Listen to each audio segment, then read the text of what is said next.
Une vidéo Sud Radio accueille maintenant Roman Tournier, cofondateur de Wine Impact. Bonjour Roman.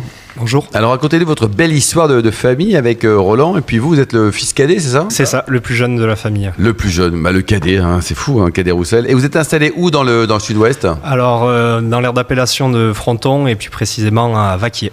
Vaquier. En Haute-Garonne. Vous avez joué au rugby ou pas? Oui, dans mes jeunes années, comme tous les jeunes garçons de mon âge. Vous étiez quoi, 15? Ah non, j'étais trop jeune pour avoir un poste, mais j'étais plutôt entre seconde ligne et centre. Seconde ligne et centre, très bien. Donc ça fait un beau panorama pour Sud Radio, qui est aussi la radio du rugby et du vin, Hélène Pio. Moi, j'adore avoir en face de moi quelqu'un qui a grand max 25 ans et qui me dit « Dans mes jeunes années, je veux dire, vous verrez jeune homme, vous verrez jeune homme, on en reparlera. » J'ai 28 ans. 28 ans, vous avez. Alors ça conserve. Alors effectivement, vous êtes le cofondateur de Wine Impact, dont le projet est d'avoir le meilleur bilan possible par rapport à l'activité viticole que vous exercez. C'est ça, tout à fait. Donc derrière cet anglicisme se cache tout simplement une exploitation agricole familiale depuis la nuit des temps. Donc on cultive de l'orge, mes grands-parents avaient de la vigne et aussi des fruitiers. Donc on s'est recentré maintenant sur l'orge, sur les céréales et sur la vigne. Mais on va dire que mes grands-parents apportaient à la cave coopérative. Moi, j'ai fait des études d'ono, je suis parti vinifier un petit peu partout en France, à l'étranger. Et en revenant sur l'exploitation avec le rêve de faire du vin, on va dire que je me suis un petit peu heurté à la réalité du changement climatique qui, dans notre belle région, se traduit par une hausse de la pluviométrie à des stades assez critiques du stade végétatif de la vigne.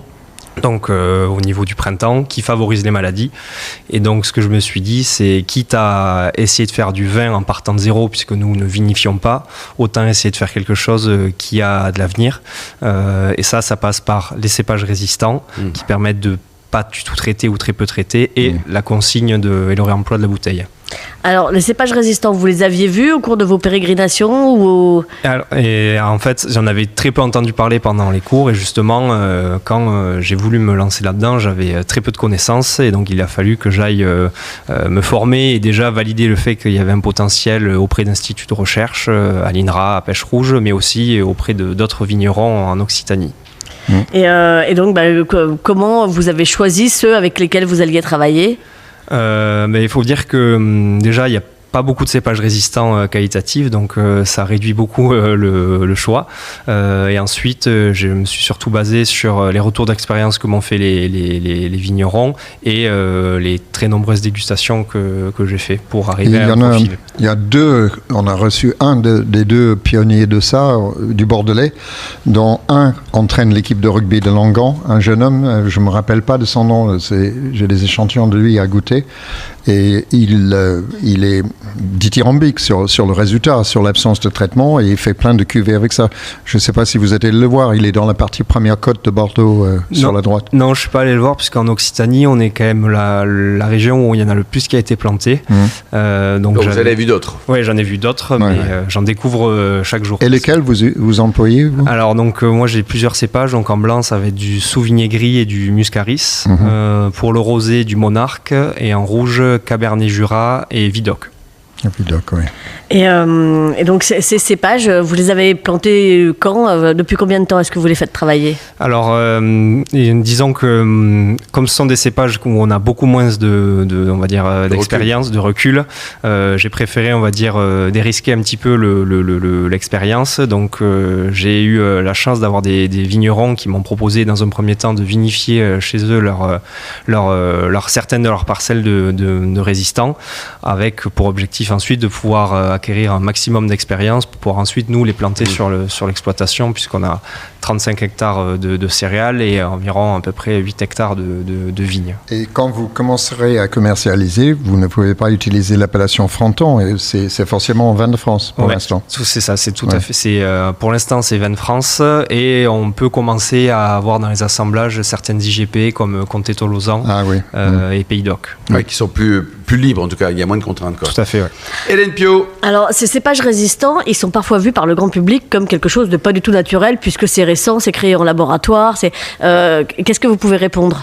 Alors, ce que je dis en quelques mots pour essayer de corriger cela, c'est qu'on fait que le travail des abeilles, on va dire plus rapidement. C'est-à-dire qu'il y a beaucoup d'amalgames sur les résistants avec les OGM. C'est pas du tout un OGM, c'est-à-dire que c'est tout simplement une reproduction sexuelle qui est faite. Et nous, on va juste en fait faire se reproduire un Vitis vinifera avec un autre Vitis qui n'est pas vinifera. C'est une sélection faite, une croisement faite par l'homme au lieu d'être faite par les oiseaux ou les insectes. C'est ça, c'est une pollinisation. Et de toute façon, tous les végétaux, toutes les variétés de vignes, à un moment, ont été en croisement et ont développé des résistances. C'est juste tout le monde est métis. On est allé un peu plus vite pour pouvoir continuer à faire du vin en 2050. Voilà, mais c'est important de le préciser parce qu'effectivement, il y a une grosse confusion assez fréquente. Vous avez quel âge en 2050 on est en quoi? On est en 2025.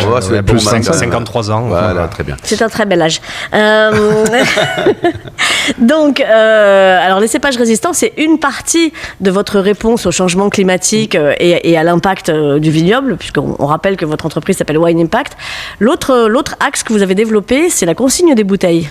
Tout à fait, oui, puisque en fait, il faut savoir que dans l'industrie du vin, il y a effectivement les traitements phyto, etc., qui ont un impact sur l'environnement. Mais en ce qui concerne les émissions de carbone, la bouteille et surtout son transport sont les plus gros émetteurs de CO2. Et il y a des études très sérieuses qui ont été faites par l'IFV qui estiment que 70% des émissions de carbone sont dues par la bouteille et son transport. Ouais. Donc très simplement, si on coupe cette dépense-là, on arriverait quand même à réduire drastiquement les émissions de carbone. Donc vous n'avez plus de bouteilles. Ouais, c'est ça. Il faut venir directement. Voilà, à la louche. Ouais. Non, moi j'ai décidé d'avoir toutes mes bouteilles réemployables. Est-ce que ça coûte plus cher ?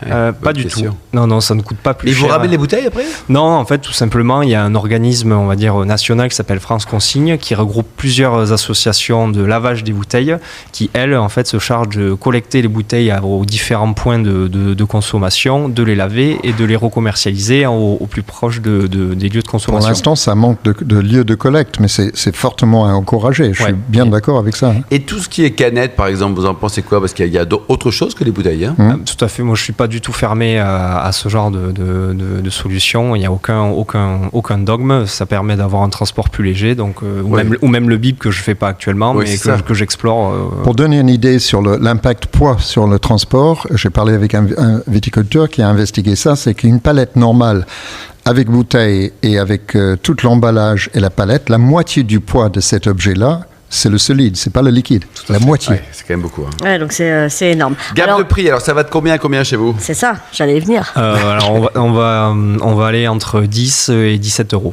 Oui, donc c'est quand même super raisonnable. Sur deux gammes différentes où effectivement c'est l'occasion de goûter des vins dont on n'a pas l'habitude. Donc il y a une gamme qui s'appelle Résis, si je prononce bien, et l'autre Darwin. Darwin c'est ambitieux quand même. Hein.